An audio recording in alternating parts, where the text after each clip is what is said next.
राज्यवर्धन राठौर जी, एक video viral हो रहा है जिसमें आपके अध्यक्ष जी कह रहे हैं कि ये बंगाल की प्रबुद्ध जनता है, ये हम हैं और बंगाल में परिवर्तन की तैयारी चल रही है। ये परिवर्तन वाली ये डेट शीट है क्या वोटिंग की 8 चरणों में?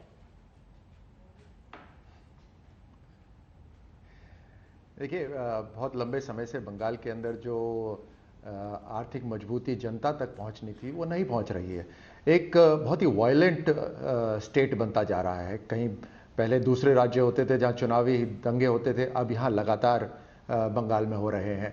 अपनी कुछ मुट्ठी भर लोगों के लिए, जैसे जो कट मनी है, सिंडिकेट है, इस पूरी जो राजनीति के अंदर फंस गई है वहां पर दीदी, और उससे नीचे जो जनता तक पहुंचने चाहिए सुविधा। आप देखिए, आयुष्मान भारत वहां नहीं पहुंच रहा, वहां पे किसानों की सम्मान निधि नहीं पहुंच रही।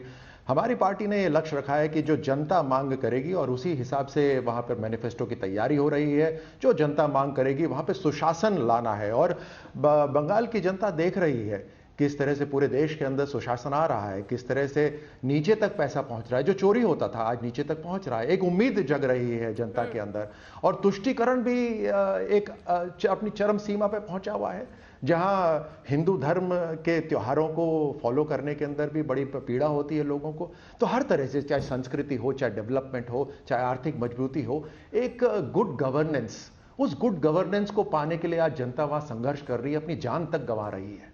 राज्यवर्धन जी, लेकिन ममता जी तो इससे सीधा इनकार करती हैं। हमारे कार्यक्रम में उन्होंने कहा कि मैं दुर्गा माँ की पूजा करती हूँ, मैं जय सिया राम बोलती हूँ, हाँ उनकी तरह जय श्री राम नहीं बोलती हूँ। सुबह वाली तस्वीर दिखाइए, आज जब चुनावी तारीखों का ऐलान होने वाला था तो पूजा पाठ कर रही थी और बहुत बड़ी पूजा उन्होंने कराई और उसकी तस्वीरें भी मीडिया के साथ शेयर की। तो फिर सिर्फ मुस्लिम तुष्टीकरण की राजनीति और हिंदुओं के खिलाफ वो राजनीति कर रही है, कैसे साबित होगा? देखिए, अभी एक खबर मैंने पढ़ी जहां एक मौलवी हैं अब्बास सिद्दीकी, उन्होंने एक सेक्युलर फ्रंट शुरू करा है, और उसके अंदर कांग्रेस भी उसके जा रही है, उसके अंदर कम्युनिस्ट भी जाते हैं, और उस तरह से एक सेक्युलर फ्रंट तैयार होता है। और ये वही मौलवी हैं जो कुछ समय पहले कह रहे थे कि पूजा कर रहे थे, ऐसे मैंने सुना, कि कम से कम 50 करोड़ हिंदुस्तानी मरने चाहिए कोविड के अंदर। एक तरफ वो है और दूसरी तरफ ममता जी अपनी राजनीति को बचाने के लिए हैं। अब ये सब तो वो कहेंगे, लेकिन जो हो रहा है वो जनता के सामने प्रत्यक्ष है, और जनता, वहां की जनता देख रही है। और यही कारण है कि जब अमित शाह जी वहां जाते हैं, नड्डा जी जाते हैं, प्रधानमंत्री जी जाते हैं, हमारे जो वरिष्ठ जो नेता वहां पर जाते हैं, तो एक जन समूह, एक सैलाब उनके साथ जुड़ जाता है। जैसे मैं थोड़ी देर पहले कर रहा था, कौन से चुनाव में, कौन से राज्य में ऐसा होता है कि जहां करीब 200 तक जो कार्यकर्ता हैं उनकी डेथ हो चुकी है, और उसको हर बार कह दिया जाता है कि साहब फांसी, सुसाइड कर रहे हैं। मतलब ये कौन से राज्य में होता है, और किस तरह की राजनीति बंगाल में हो गई है। ये जो कल्चर है कि इतनी, मतलब पर्सनल इंटरेस्ट इतना ज्यादा हो गया है कि उस पर्सनल इंटरेस्ट को बचाने के लिए देश भले ही जाए भाड़ में, पश्चिम बंगाल की जनता जाए भाड़ में, लेकिन हमें सत्ता बचा के रखनी है। साकेवाली जी, इसका जवाब दीजिए, उसके बाद मैं अजय कुमार जी फौरन आपके पास आ रही हूँ। क्यों साकेवाली जी? वो कह रहे हैं हिंदू विरोधियों से आप लोग साठगांठ करते हैं, फिर ये पूजा वाली तस्वीरें सामने रखते हैं, हिंदू विरोधी आपकी राजनीति है। और साथ ही स्मृति ईरानी ने स्कूटी चला के कह दिया है कि ममता दी को नहीं आता, ड्राइविंग सीट पर हम ही बैठेंगे। साकेवाली जी। अंजना जी, ऐसा बात है कि पहले नाम ठीक कर लीजिए, साकिर अली मेरा नाम है, ठीक है? साकिर अली, ठीक। देखिए अंजना जी, कभी भी हमारी ममता बनर्जी की सरकार हिंदू विरोधी नहीं रही। ये इनका एजेंडा है, ये इनका प्रोपेगेंडा है कि हिंदू विरोधी बोल के वोट को पोलराइजेशन करके अलग किया जा सके, ताकि जो हिंदू वोट को हम लोग बंगाल में कन्वर्ट करें, क्योंकि इनके पास में जो है कोई बेस नहीं था। देखिए, 3 विधायक से ये लोग सत्ता पर बैठने की सपना देख रहे हैं। देखिए, आज चुनाव का दिन जो घोषणा हुआ, उसमें तो बहुत बड़ी बात मैं आपको बताता हूं कि ये बंगाल का चुनाव जो है, आज जैसे आपने देखे कि ममता बनर्जी ने पूजा किया, सब कोई लोग पूजा करते हैं, अपने अपने धर्म का पूजा करेंगे लोग, लेकिन आज के चुनाव का जो डेट रखा गया है, ये हमारे प्रधानमंत्री को जो ज्योतिषी है, ज्योतिषी के द्वारा, क्योंकि उनका जो फिगर है 8 फिगर जो है वो देखिए 26 को अगर 2 और 6 प्लस को जोड़ दीजिए, 2 + 6, तो ये 8 हो जाता है।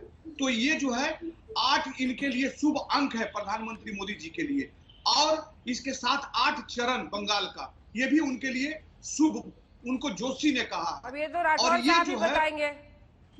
हाँ, ये जो जोशी का जो शूटर है क्या, एक पर जानबूझकर टारगेट किया गया है? मैं ये कह रहा हूँ कि आप शुभ नंबर चुना गया है पीएम के लिए। मतलब आप कह रहे हैं, साकिर जी सुनिए ना, आपकी बात ही समझ रहे हैं सर। मतलब आप कह रहे हैं कि मुख्य चुनाव आयुक्त को कहा गया था कि 8 आना चाहिए कहीं, चाहे 8 फेज हो जाए, चाहे 8 तारीख हो जाए, चाहे कुछ नंबर्स का जोड़ 8 हो जाए। मतलब क्या कहा गया था? मतलब आप समझ रहे हैं कि नहीं कि चुनाव आयोग और हाँ आप कह रहे हैं प्रधानमंत्री के निजी एस्ट्रोलॉजी के हिसाब से चुनाव आयोग चल रहा है। आप सुन रहे हैं अपने आप को? सुनील अरोड़ा जी 14 अप्रैल को रिटायर होने वाले हैं।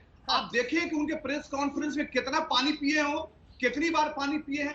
जैसे लग रहा है कि उनको पीछे से किसी चीज के पीछे से कोई चीज उनको हिट करने के लिए कि घोषणा कैसे करना है। मतलब कि उनको इतना हो गया प्रेशर कि वो पानी पीते पीते चुनाव घोषणा कर रहे हैं। और सबसे लास्ट में बंगाल का फेस को और बंगाल का जो शेड्यूल को उनको रखना था, जैसे उनको गाइडलाइंस मिला था।